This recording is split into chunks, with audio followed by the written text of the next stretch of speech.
Today I want to talk to you about eye contact. There's eye contact when you look at your lover or your partner. There's eye contact when you want to assert yourself and you're standing at the customer service counter and you need to be heard. And then there's eye contact that I make with a driver when I'm crossing the street at 5:30 in the morning on my way to the gym to make sure he sees me and he doesn't run me over. There are so many different forms of eye contact, but we are talking today about the kind of eye contact that you need for when you're doing public speaking.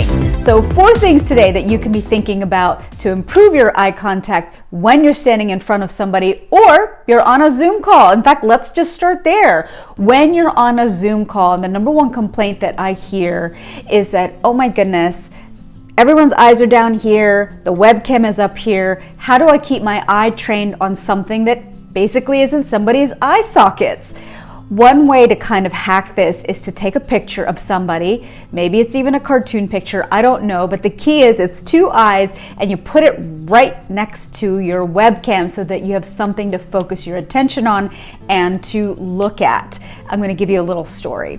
So I read this in Inc. magazine that Cornell University did an experiment with the Trix cereal boxes. You know Trix cereal, right? It's got the rabbit, that's their main sort of like, I guess, hero or logo. They put 2 cereal boxes on store shelves. One with the rabbit looking directly at you, the customer, as you're looking to buy a cereal box. The other one was of the rabbit actually looking away or looking off camera or whatever. 9 times out of 10, the customer ended up buying the box where the rabbit was looking directly at you. So this just really kind of conveys to you the power of eye contact and what it does to get buy-in from the other person that's looking at you. So point number 1 is put a picture right by your webcam so your eyes have something to be trained on. Number 2, now this can apply if you're in person or if you're on a Zoom call, but you want to build a rapport. You want to build a relationship with each of the folks that are on your Zoom call or in your audience. So when you're in front of them, train your gaze for anywhere between 3 and 5 seconds on one person, and then the next person, and then the next person, and then the next person. You're building that rapport, but more importantly, and I know this takes practice, you are building confidence. You are believing in the material that you're presenting, and you want your audience to believe it too. Now, anything over 5 seconds, that gets a little creepy, so you don't want to do that. But here's the bonus tip that lives under number 2. You want to make sure that your head remains level.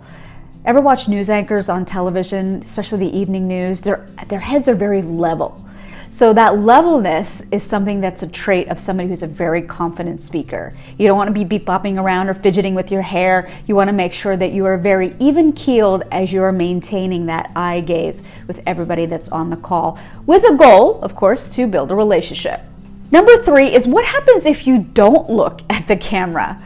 Well, your audience is given permission to do 2 things. Not believe you, believe that you're not confident, and start thinking about other things. Their laundry list, what they're going to do after this call, when they're going to pick up the kids. If you're not giving them that time, that energy for eye contact, that gives them permission unconsciously to start thinking about other things. Think about the last time you were at a networking event and you're talking to somebody and they're just scanning the room because they're trying to see who else they should be talking to.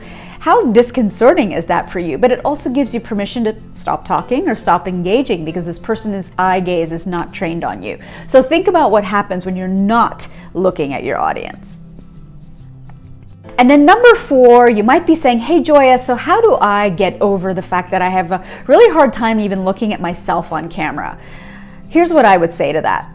If you're a Victoria's Secret model, I can judge you for your teeth or your hair or your nose being crooked, but I'm not coming to you for that. I'm coming to you because you're an expert in sports medicine or you are an expert in graphic design. Get so immersed in what you're talking about that you become magic to watch.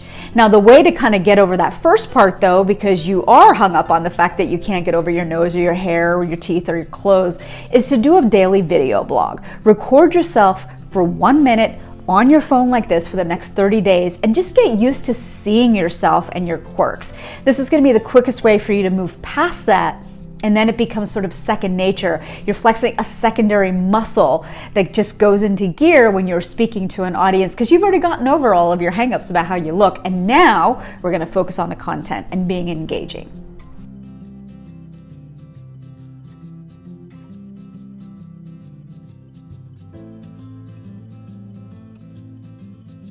I hope you love my tips. I am hosting a public speaking masterclass for 7 corporate women. The next cohort kicks up on April 29th. I would love for you to be in it. All you got to do is email me at info@ladydrinks.com, and I'd love to work with you. You could also go to my website. If you're not ready for that masterclass, you can go to my website, joyadas.com, and you can download a handy dandy tip sheet that you can use to set boundaries or have some language tucked away in your back pocket the next time you're finding it hard to break into a conversation. Either way, subscribe to my channel. If you like what you're hearing, DM me down below. Let me know how you're doing, and I will see you next time.